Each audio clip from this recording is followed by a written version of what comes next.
पूरनपुर गांव की, जो इतना खूबसूरत था कि बस लोग देखते ही रह जाते थे। वहाँ के लोग भी बहुत सरल और सादे थे, लेकिन उस गांव में एक हवेली थी जिसके पास जाने से लोग कतराते थे, क्योंकि वहाँ वो थी। लगता है बारिश शुरू हो रही है। अरे जल्दी जल्दी चल स्वामी। हाँ हाँ चल रहा हूँ, लेकिन तू ये हवेली की तरफ क्यों ले जा रहा है भाई? अरे ये छोटा रास्ता है ना। हाँ ये बात तो है। चल जल्दी चल। लेकिन जैसे ही वो लोग हवेली के पास पहुँचे तो बारिश बहुत तेज हो गई और ओले भी गिरने लगे। अरे भगवान, ओले गिरने लगे। अरे भैया मेरा तो सिर ही फूट जाएगा इन ओलों से। हाँ अरे जल्दी कोई छत ढूंढ। अरे सामने वो हवेली है ना, इसमें चलते हैं चल। अरे नहीं नहीं भैया, उस हवेली में मत जा। अरे तुझे रुकना है तो रुक, लेकिन मैं तो जा रहा हूँ अंदर। मुझे चोट खाने का कोई शौक नहीं है, समझा?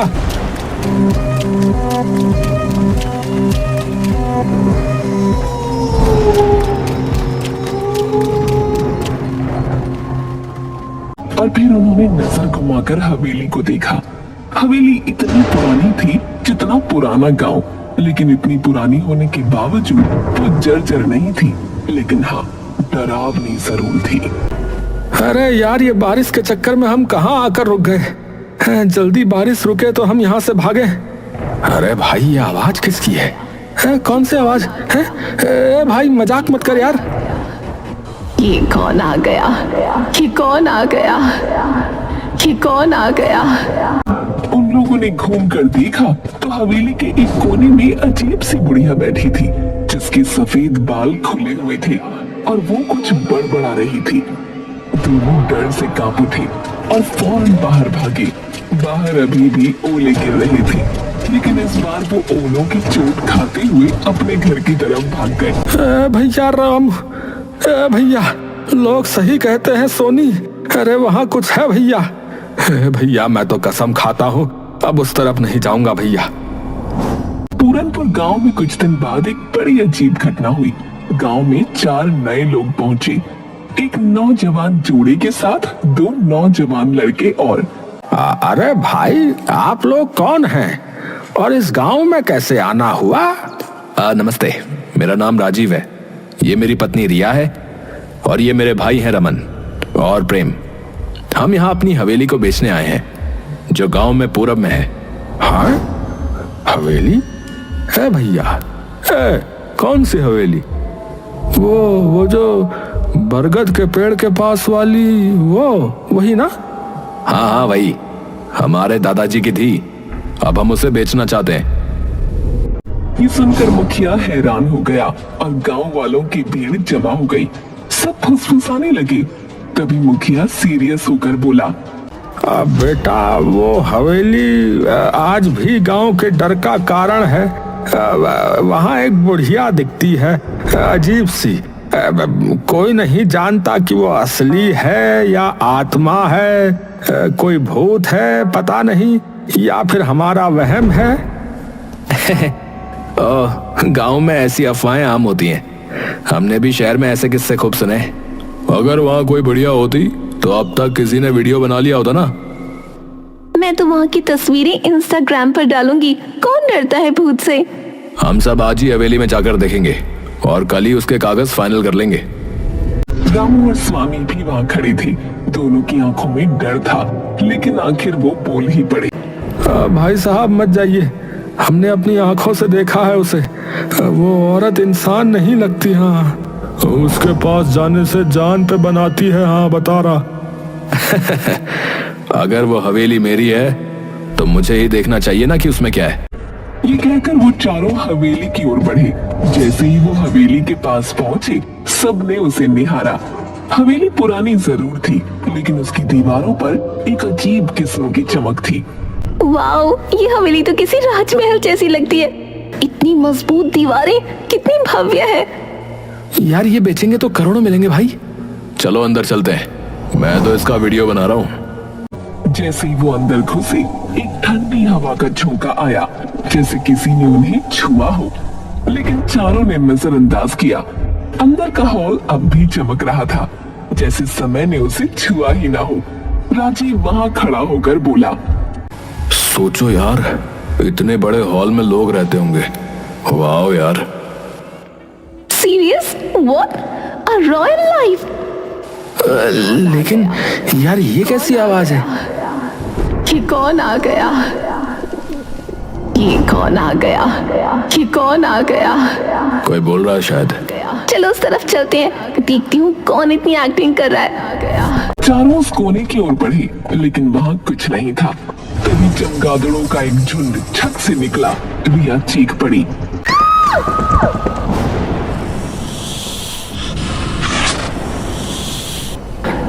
अरे बाप रे, सांप! अरे भागो भाई! हे भगवान, ये हवेली तो जंगल हो रखी है। अफवाहों का भूत और असली जानवरों का आतंक। राजीव, रिया, रमन और प्रेम हवेली की सुंदरता और रहस्यमयी माहौल से प्रभावित होकर वहाँ से निकलने ही वाले थे कि अचानक हवेली के अंदर एक अंधेरे कोने में कुछ हिलता डुलता दिखा। सभी की निगाहें उस कोने की ओर मुड़ी।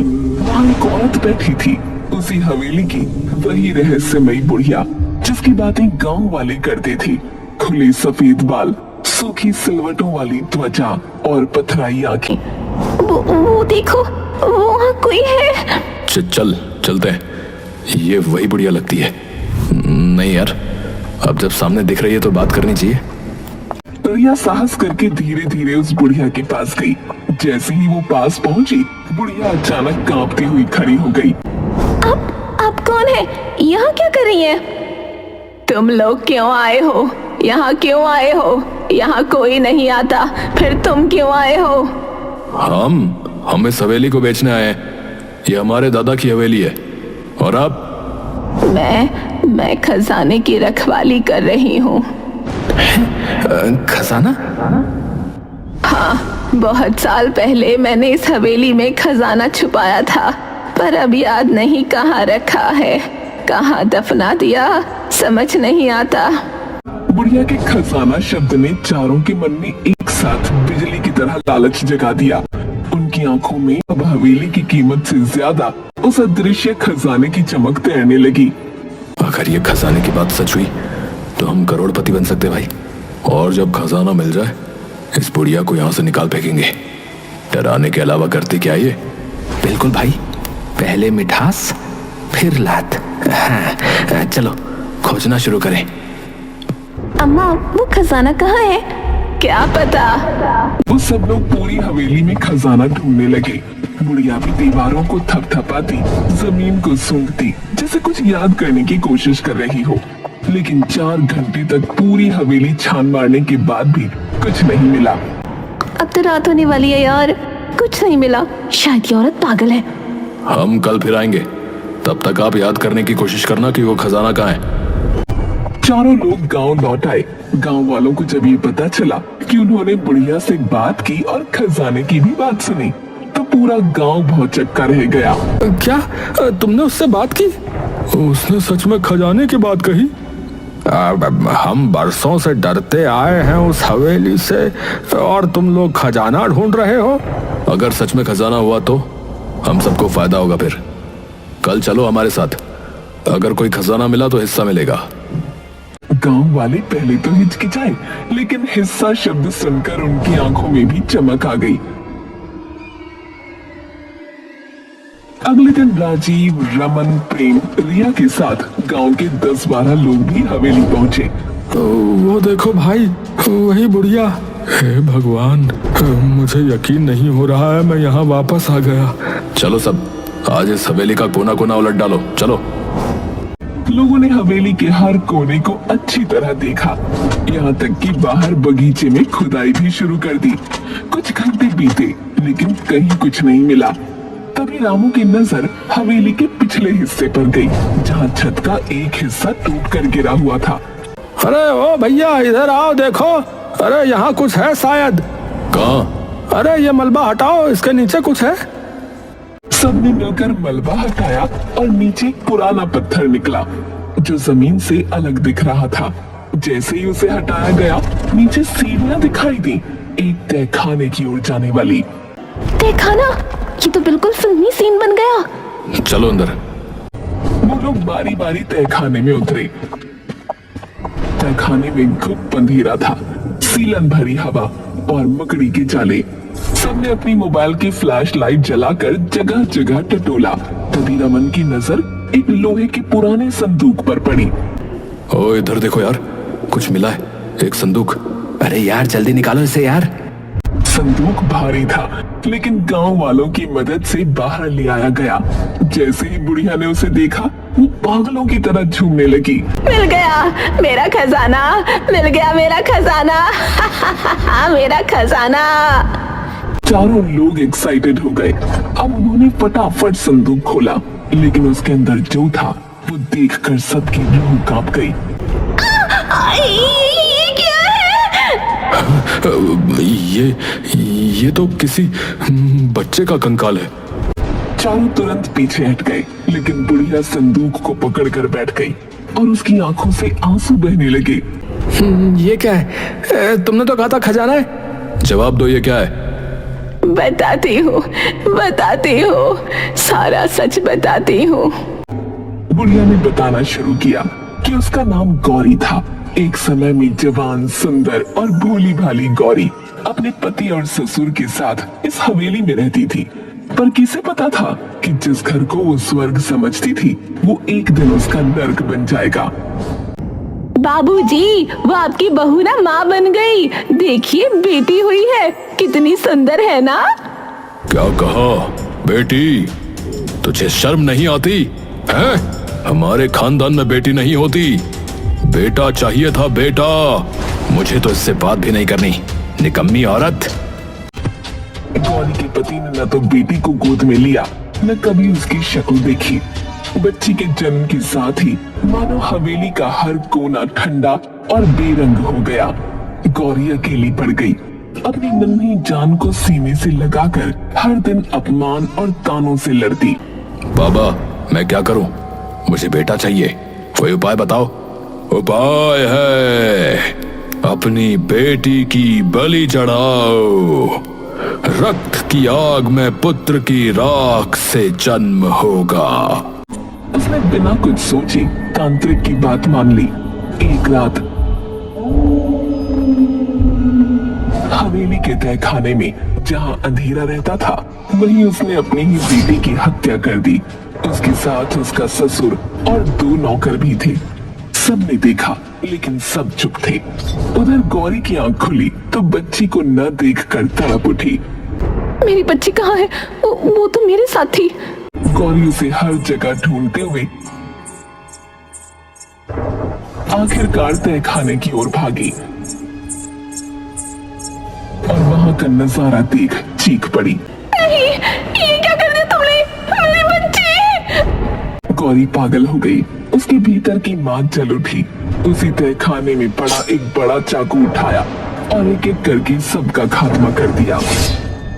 मेरी बच्ची के खून से कोई बेटा नहीं मिलेगा तुझे, सिर्फ अभिशाप लगेगा तुझे। सब मारे गए और गौरी वहीं तहखाने में अपनी मरी हुई बच्ची की लाश को सीने से लगाए घंटों बैठी रही, शायद कई दिन। और फिर एक दिन उसने उस नन्ही लाश को एक संदूक में बंद किया, जैसे वो कोई खजाना हो। सो जा मेरी रानी, अब कोई तुझे नहीं छीन सकता, तू मेरा अनमोल खजाना है। वो संदूक लेकर वहीं तहखाने में बैठी रही। वक्त के साथ सब बदल गया। हवेली सुनसान हो गई और जब वो एक दिन ऊपर आई तो छत का एक हिस्सा गिर पड़ा। तहखाने का रास्ता हमेशा के लिए बंद हो गया। गौरी ऊपर रह गई और संदूक नीचे छुप गया। यादें धुंधली हो गईं, पर उसका पागलपन वही रहा। गौरी की आंखों से आंसू झर रही थी। सामने बैठे राजीव, रिया, रमन और प्रेम सन्न थे, जैसे किसी ने उनकी जुबान छीन ली हो। ये सब सच है?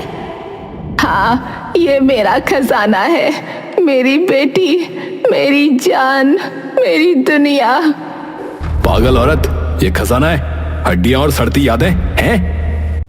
राजीव उस संदूक को लात मारकर दूर फेंक देता है। ये देखकर उस बुढ़िया को बहुत तेज गुस्सा आ गया। वो पागलों की तरह चिल्लाने लगी। नहीं, ये मेरी बच्ची है। तेरी हिम्मत कैसे हुई मेरी बच्ची को लात मारने की? वो पगलाई हुई औरत अब उस संदूक को गोद में लेकर हवेली के अंदर की ओर भागी। उसकी चीखें हवेली की दीवारों से टकरा कर लौट रही थी। मेरा खजाना, मेरी बेटी, मुझसे कोई नहीं छीन सकता। अरे अब बहुत हो गया, पागल औरत ने दिमाग खराब कर दिया है। इसको निकालो यहाँ से, फिर इस हवेली को बेच डालते हैं। चलो। हाँ यार, खजाना तो निकला नहीं, अब हवेली बेचेंगे। चलो। सबने सोचा कि किसी भी तरह बुढ़िया को पकड़कर बाहर फेंक देंगे, लेकिन उन्हें नहीं पता था कि ये इतना भी आसान नहीं होगा। वो लोग हवेली के अंदर की तरफ जाते हैं तो अचानक राजीव फर्श पर बिछे कालीन पर पैर रखता है और गड्ढे में गिर जाता है जो कालीन से ढका था। राजीव, कहाँ गए तुम? ये क्या हो रहा है? ये सब उस पगली औरत का जाल है। अरे भागो यहाँ से भैया। रिया एक कमरे में भागती है, लेकिन वहाँ का दरवाजा बंद हो जाता है और अंदर से सैकड़ों चूहे निकल आते हैं। रिया चीखने लगती है। उधर प्रेम जैसे तैसे भागता है, लेकिन गलियारे में फिसल जाता है क्योंकि फर्श पर तेल फैला हुआ था। तुम लोग मेरा खजाना नहीं छीन सकते। बुढ़िया अपने बिछाए जालों से बहुत खुश थी, पर उसी समय गांव के और लोग भी वहां पहुंच गए। उन्होंने सब कुछ देखा और एक साथ मिलकर बुढ़िया को पकड़ने की कोशिश की। अरे अब बस, तुमने बहुत डर फैलाया, अब तुम्हें रुकना होगा। बहुत संघर्ष के बाद बुढ़िया को पकड़ लिया गया। राजीव उठ खड़ा हुआ और बोला, मैं पुलिस बुलाता हूँ। हाँ, ये औरत पागल है, हमें मारना चाहती थी।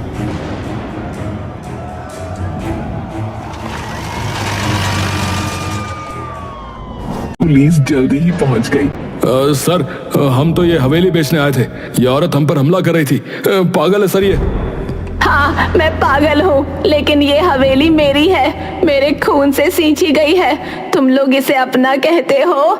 क्या सबूत है तुम्हारे पास? पुलिस को बुढ़िया की बात सही लगी, इसीलिए उन्होंने उनसे कागज मांगे, सबूत मांगे, लेकिन चारों लोगों के पास कुछ नहीं था, न कोई दस्तावेज, न कोई अधिकार। गांव वाले भी अब शंका से भर उठे। राजीव बताओ, इस हवेली का इतिहास क्या है, बोलो। हम तो बस अरे वो क्या कर रहा है, हैं? हमें फोन करके तू नहीं बुलाया ना, लेकिन अब लग रहा है कि तेरा झूठ पकड़ में आ चुका है। अब चुपचाप सच बोल दे, वरना सीधे जेल ले जाएंगे तेरे। हाँ, हमने हवेली पर कब्जा करने की कोशिश की थी ताकि उसे किसी फॉरेनर को बेचकर पैसे कमा सकें। हमें किसी ने यहाँ के बारे में बताया था, तो हमने सोचा कि गांव वालों को बेवकूफ बनाकर अपना काम निकाल लेंगे। हमें माफ कर दीजिए। हैं? माफी? हाँ, जरूर मिलेगी ना माफी। चलो सीधे थाने चलो, वहीं करेंगे तुम्हें सब माफ। पुलिस ने चारों को गिरफ्तार कर लिया और फिर रामू आगे आया। उसने सबको देखा और बोला, इतनी बड़ी कहानी हो गई, हमें आज पता चल रहा है।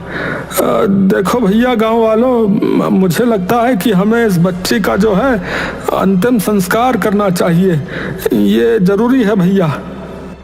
सबने मिलकर उस मासूम बच्ची की अस्थियों का विधि पूर्वक अंतिम संस्कार किया। बुढ़िया फूट फूट कर रोती रही, उसकी सालों की पीड़ा अब बह रही थी। उसके बाद पुलिस ने बुढ़िया को एक मानसिक चिकित्सालय भेज दिया, पर कहानी यहीं खत्म नहीं हुई। गांव वालों ने उस हवेली को एक बालिका विद्यालय में बदल दिया। बाहर एक पट्टिका लगी जिस पर लिखा था, गौरी कन्या विद्यालय, एक माँ की याद में।